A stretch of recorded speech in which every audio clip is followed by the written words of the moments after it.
से पूरी बहस को खोलते हैं और मैं सबसे पहले इसी सवाल को आशुतोष के पास ले जाना चाहता हूं। आशुतोष, क्या द्विराष्ट्र सिद्धांत की बात सावरकर ने अपने भाषण में नहीं की? उनके भाषण को तोड़ा और मड़ोड़ा गया, जैसा उद्धृत किया गया। उदय मावरकर जी ने बताया रंजीत सावरकर जी से भी उनका पक्ष लेंगे, क्योंकि सबसे बड़ा आरोप उन पर यह भी लगता है कई आरोपों में से।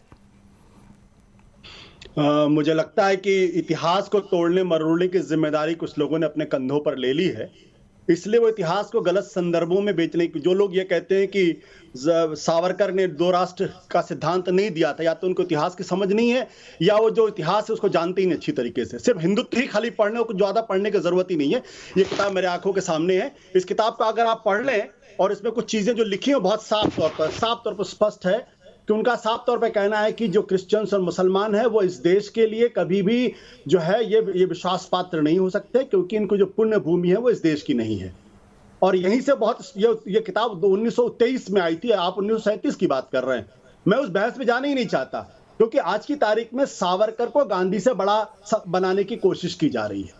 3-4 चीजें मैं स्पष्ट तौर पर कह दूं कि जो लोग सावरकर के बारे में बड़ी बड़ी बातें करते हैं, सावरकर 1909 के सावरकर, जिन्होंने बाल गंगाधर तिलक के कहने पर विदेशी कपड़ों की होली जलाई, वो सावरकर और 1923 के बाद के सावरकर में जमीन आसमान का फर्क है। सावरकर वो शख्स थे जिनके बारे में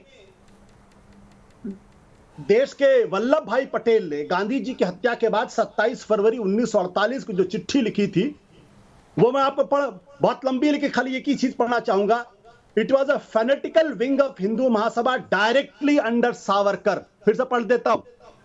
सरदार वल्लभ भाई पटेल, जिसकी बहुत बड़ी तस्वीर, बड़ी बड़ी मूर्ति लगाई गई इस देश के अंदर, सरदार वल्लभ भाई पटेल जिनको नेहरू से बड़ा बनाने की कोशिश की गई, जिनको बहुत बड़ा आदर्श पुरुष बनाने की कोशिश की, वही सरदार पटेल सावरकर के बारे में क्या लिखते हैं, जो देश के गृह मंत्री थे, उप प्रधानमंत्री थे। ये चिट्ठी उन्होंने पंडित जवाहरलाल नेहरू को 27 फरवरी 1948 को लिखी है। It was a fanatical wing of the Hindu Mahasabha directly under Savarkar. हम इस मुद्दे पर भी आएंगे आशु। एक minute, let me complete. That hats the conspiracy and saw it through, ये उन्होंने लिखा। आगे क्या लिखते हैं वो, और आगे बता देता हूं आगे क्या लिखते हैं।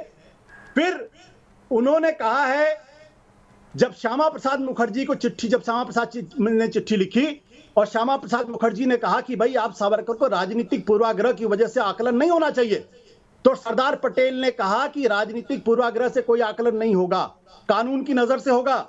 और फिर उन्होंने वो लिखते हैं, कहते हैं सावरकर कि मैंने अपने अधिकारियों से कहा है कि सावरकर के बारे में तब कार्रवाई होगी जब सारे सबूत मेरे सामने होंगे और मैं उनको बताऊंगा। तो जब पंडित सरदार पटेल जब खुद संतुष्ट हो गए, कन्विंस हो गए, तब उन्होंने सावरकर के खिलाफ कार्रवाई करने के आदेश दिए थे, जेल जाने के आदेश। उन्होंने क्या लिखा है, the Savarkar should be included, the paper should be placed before me before action is taken. फिर आगे लिखते हैं, बहुत महत्वपूर्ण टिप्पणी है, court in so far as the question of guilt is concern from the point of view of law, morally it is possible that one is connection may be the other way around. वो कहते हैं कि ये नैतिक अपराध से कभी सावरकर बच नहीं पाएंगे, सबूत हो या सबूत ना हो एक अलग सवाल है। तो जो आदमी गांधी जी की हत्या में गिरफ्तार हुआ हो, सरदार पटेल जब गृह मंत्री थे, सारी पुलिस उनके अंडर में थी, जेल गया हो, उस व्यक्ति को आप कहें कि इतिहास के सबसे बड़े महापुरुष हैं, तो माफ करिएगा, संसद पर हमले में भी बहुत सारे लोग बाइज्जत बरी हो गए थे, उनको भी आप भारत रत्न दे दीजिए। ठीक है।